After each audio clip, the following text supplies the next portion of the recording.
Aha, too much age. Ghana wahala jumedi ena muni aba ekiasi kapa enenso medi ebe sumo. No chese Ghana for chese nipa baye kasao. Nipa kasao. So nipa energy sama impenifo kan ya wo mo. Nipa hu se aboa bi ebeka wa na efri wan kasa wontum. Ne ensema medi ebremo no echinkuri. Ye nua ba osa actress. Na Ama McBrown. Mamu nimse abaye yi waware a wawo ne ba magazine. Na onu ankasa ni chocho mucho ni yanko brebo ni din enda adwade nanso so wodi ababa betu edwa se abaya na akora na Ama McBrown ewo no enye ne ba abusuafo asem no kore ewe he kam ho na yembunra nsem no emu ye nua ba na say actress na Ama McBrown adodo na enim no say McBrown kitchen ni ye nua bebre United Showbiz say wono krampo enedi emu akoten ne yi na ono ankasa na damfo a wone ne ekọ eba abaya yi wo ya wone nam social media di to edwa ne yi chese eye nkrofo ahi ye nkrofo bufu ye nkrofo time because wenya warepa akọ asa akonya eba asa ka ho ama chese akwala no ogidin obi a wonyini duru ba bia so ogidin obi anim no eye nahim ama chese ono ankasa ne yonko brebo de baba betu edwa se eye akwada magazine no enye na Ama McBrown ono ankasa ne ba na yebusa se na enye McBrown ba dia ene na ye hwan ba eno so so wono a wantimi ankyeremu se ye nipa sumasi ana wo benten ba se McBrown ekoye ekokọ adopt akra na se wankọ adopt no eno so so wantimi amfa amba abonten na eno ena chese ye na Ama McBrown ye ne etwetwe nkomo no wodi etu eja se he nipa die wo konkan wo koso a eye wo bi ya eye wo bi ehi na se mo amoka se enye ne ba no mo amoka se onu McBrown akwala magazine enye ne ba no momra na momema kire akwala no ne maame momema kire tamo wo call hospital a wono enye se chim se ma kwa wo mokokọ da ho echim wono wanchim anwu wono ye pai no ye na ye ni CS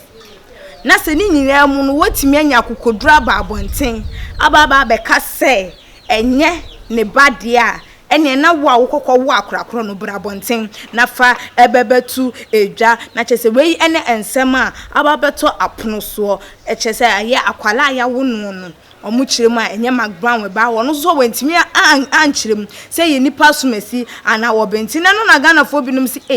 nipa kasa o nipa kasa papa wan kasa wo nipa woni ne ko ene ne ba wutimi ba bonten bebe kasa enye ne ba okay enye ebetimi aye nokure ebetimi aye se enye nokure because se apuncheni finso mu bebe ka cho se dencheme wa yenje na chinye o isanso woni na wonsuo na se nti ebinum hu ne se dia nipa ne ba bonten bebe kan ye na ye nokure ebinso hu ne se enye nokure because na amanyim nyina enye ni mfonyin die wo mfa ni agro enye se wo twam de ko social media eni tama wonyim nyina e ko 9 months ni o empo wo kokodru maternity ward emra wo akwa wo mpo no tese videos nyina wo de buy jesem tama ye twa no na ya anye den yamfa ama but bibia course bia na eba bonten enti den biem ena nipa no wo pese wo hunu ansa no wo hu se akwala no eye ne ba anase enye ne ba he we mu ma ye mfi wo mo kasa nsem hunu because eye omo ya eye ba bia mpempenso abaya na drum eni edin a wo je no wo mo pese wo fa kwan bia so ese ni because nipa de wo koso a na eye ne ya ebia na mpempenso wadru no wonya ndrum have ana ba bia wo kọ no ohun ne se eye nhiremu eye numonyam eye mpejemu enu nti ene de kwan obefa so obeye de obesei ni din na ene enkofo akasa se ye kan ye sei ni nipa so masi ana obenten nti se obetime di dwuma sei enu anti ena wo mo eye sade no ye nua bi ede a wode eba ye ena wo twiremu ese you see which is so when Ama exposed her pregnancy on social media, people were criticizing her. Now, you see, they are now telling us that she is not the biological mother. Then who is the biological mother? One also so edia wode eba ye no. Ye nua krodo edia wode eba o say mind your business. mind your business. If you are saying she's not the biological mother, then I think say you are. So come out, bring your name out that you are the biological mother of Maxine. Then people will keep quiet. Or no so Edia no wo say wo ka say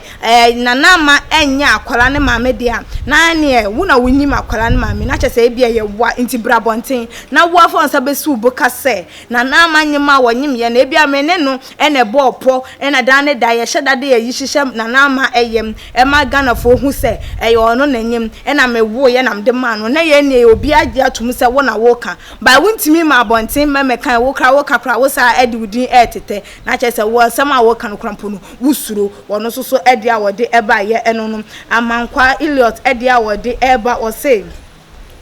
why always people don't talk about themselves. Hey Ghana, you talk too much. Nanama, please don't even talk anymore. Don't mind anybody. God bless you. You are going to go far. No so no say hey abaye come so ye men kasa because Ghana for kasa and some wo be kan one sha. We wadwin say wo babo ntia be yi wano ha wontimi nyi wano ne akase ha wan say wantimi ankasa entimi mfi obi a eya ahoye a ene ye wo mo ne nyankopon ediwu ebedru eche baba mame edia wode ebo since you claim Nanama isn't the biological mother of her child, I guess you are, so come for your child. Why you say say wona wo se say enye ne maame no enti ene e brabonte na bebeje oba na obi ehu say ye oba ono so edia wode eba ye eno no dan odate edia wode eba ye o si Ghana for kasa. If she is not the mother of the child, then tell us the mother now and stop hiding your identity. Ono so edie eno no say wo se enya akwala ne dia ene wa for identity ebra bonti ni hu se nipa so mesi ena eka na wantimi amba amfa wankasa mpo na wo de post ne ban wudin entimi ama bonti se me yes e bia me akua ena me ka se na na ama ne ba no enye ne ba na emom eye nipa so mesi ba dia ene ensem na nya de se ye gia tum ne e de agia tum echna we ne ensem a ene so Ghana wahala dwumade mu ni aba ekesi kapamede ebe so mo Ghana for say eye Maxine na nama ba no enye ne ba na emom ne maame ankasa ewo ho fa wadwenche ba wugidi se eyampa anasa enyampa too much age. Subscribe share for more busiafo ewo all the social media platform na fa wadwenche ne so ebra na emrepem no ye bekenkan ede amamu makramo.